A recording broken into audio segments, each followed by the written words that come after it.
So the first author website essential is a really great homepage.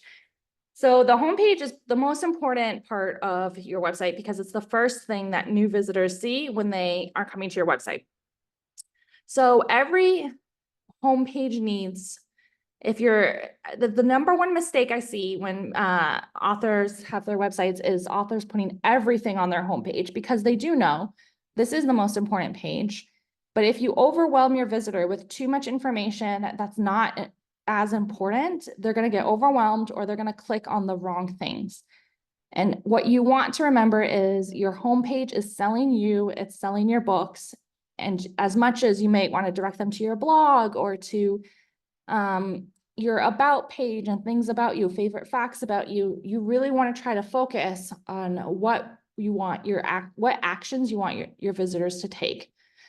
So my recommendation are, these are the basic things that every website homepage needs, which is your latest book or your upcoming release, a newsletter sign-up form, a clear, easy to find menu bar with links, and your social media links. Because even though, I did that whole spiel about social media being, not under your control, you still want to have a place to link out to those places so that your readers can find you and follow you on other platforms as well. Because as much as the goal is to get everyone on your newsletter, but you also want to stretch your platform as much as you can and have readers follow you in as many places.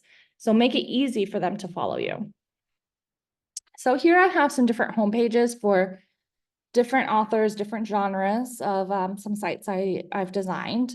And you can kind of see that on the top, kind of what we call the first image you see, where you see the book covers and like the latest release, that's our hero section. That's the part that people's eyes are drawn to immediately. So that is where we want to highlight our latest release. If you want to promote a sale or an upcoming release, or perhaps your bestseller, like the Bromance Book Club here, that is where you're going to put your most important information.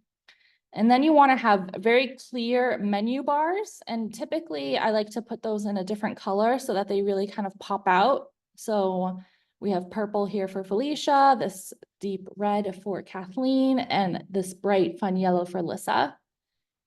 We then, I always like to include newsletter signups, and I'll kind of vary the location depending on how it flows with the website. For Felicia, I have it right here.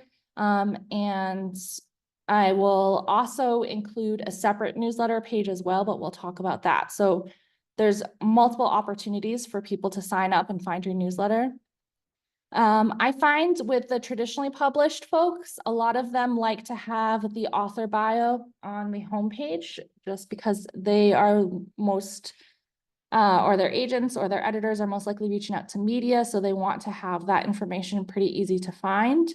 And then a lot of my authors, because we want to make it easy for readers, we include their backlist on their homepage. So like for Lissa, we included right here, the Bromance Book Club.